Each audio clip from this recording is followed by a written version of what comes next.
I want to share with you something I learned about the ghost dance.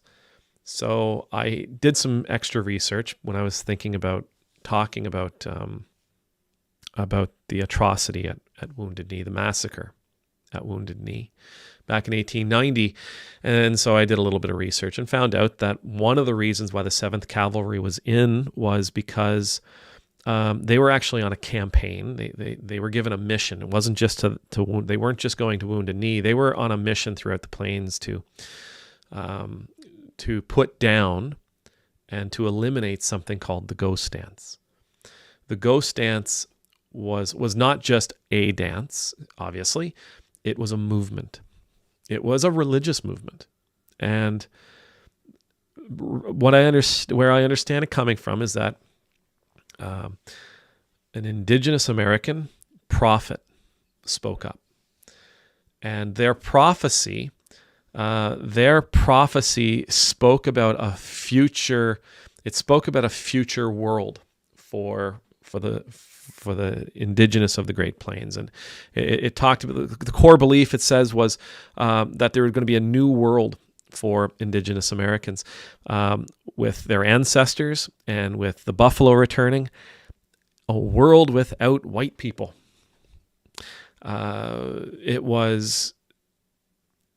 It sort of came about. It was practiced. It was preached. It involved a very particular dance. It involved particular clothing and adornments. But it all boiled down to the Great Spirit says that a new world is coming. A new way is coming. A new land is coming. It's going to be open to us. It's going to be available to us. Our ancestors will be there. The buffalo will be there. And there won't be any of these white people. They won't be there. Now, the government, again, from what I read, the government didn't care for this. They didn't care for this they didn't care for this reawakening of indigenous spirituality. They didn't care for these native communities having hope that there was going to be a world available to them where white people wouldn't be. They saw this as threatening. The American government saw this as a threat, and they needed to put it down. And so they sent the 7th Cavalry in to infringe upon the religion of people. Of course, that led to what we know as the massacre of Wounded Knee, the massacre at Wounded Knee, where 300 plus Lakota Sioux were butchered by the 7th Cavalry, murdered by the 7th Cavalry, men, women, children, indiscriminately, cut down, because they had hope, because hope was returning to their lives. Hope was returning to their lives. The Great Spirit was going to save them. The Great Spirit was going to bring them to a place where they could return to the lives that they knew, the lives that they were told about. They would be returned to a place where there was enough to eat and where there were no white people. Now, I've said that, I think, 3 or 4 times now.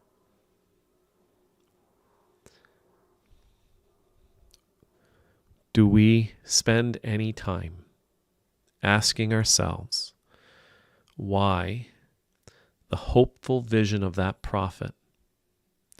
Do we spend any time asking ourselves why, in this particular case, the Lakota Sioux felt hope that life would be better when there were no more white people? It wasn't that they were going to defeat the white people and eradicate the white people and send the white people back on boats from whence they came. That wasn't the vision. The vision was a new world where white people didn't exist. Why would that bring them hope? Think about it.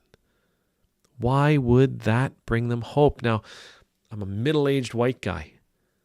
I'm one of the most privileged creatures on the planet. I understand why that would bring them hope. Why is it frightening for us? Why is it frightening for us that that would bring them hope? Why is it frightening for us that a world without people that look like me would be a dream? You know the answer. I know the answer. It's because of what we brought to them, what we did to them, what people that look just like me unleashed upon them. It's how we acted, how we took. It's our entitlement and our superiority, our sense of entitlement and our sense of superiority, our hubris.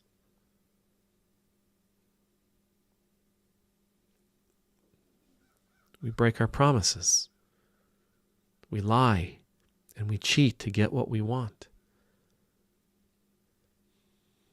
We kill indiscriminately, selfishly, use the creation that's around us. You know, even today, I don't want to, anyway. Even today, it would benefit us to try to answer that question. Why does their dream? Why is their dream? Why is their hope based on a world where there are no people that look like me? It's not a matter of racism. It's not about me, Ed. It's not about what I am. It's about what people like me have done. People that look like me. It's what people that look like me have done. What kind of horror did we unleash? What kind of horror did we unleash upon them? That they would dream about a world where we ain't there. Where visions of a world where we don't exist made them dance, made them celebrate. God, you know, in all of this, these are the kinds of lessons that just break my heart. And I've heard it as a Christian priest. I have heard it on this channel. I have gotten both barrels from people on this channel. You're a Christian priest. Well, do you know what your people like you, people like your Jesus, people like your God, do you know what you've done to people like me? A gay person or a trans person, a person of color. Do you know what your people did to people like me when we were then and when we were there? I know somebody out there is going to say something like, well, bad things happen to white people too. Fine. Take it. Go. Lament. You're missing the point. And you're poorer for that. When we know that a civilization finds hope in us not being present, when we know that entire nations of people find their hope of a day and a place where people like me don't exist, that should give people that look like me, people that talk like me, people that believe like me, it should give us pause. It should give us pause to consider what we've done, what we represent, how we've acted, how we've behaved. And I know, again, somebody out there is going to say, well, what about them? It's not about them. It's about me. It's about you. It's about us. Everybody. It's a lesson for everybody. I'm not just white people need to. No. Every human being. Every human being. If you know that there are others in the world who dream of a time and a place where we are not present, we should all pause and consider why. What have we done? What horror have we unleashed? Take the moment, accept the gift that's being offered to you in that moment, and consider, contemplate, pray, think critically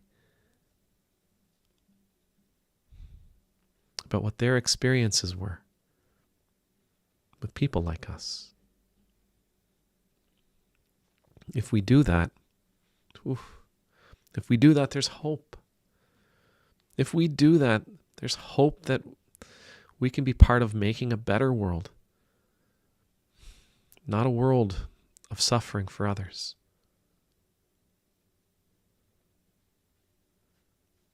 Amen.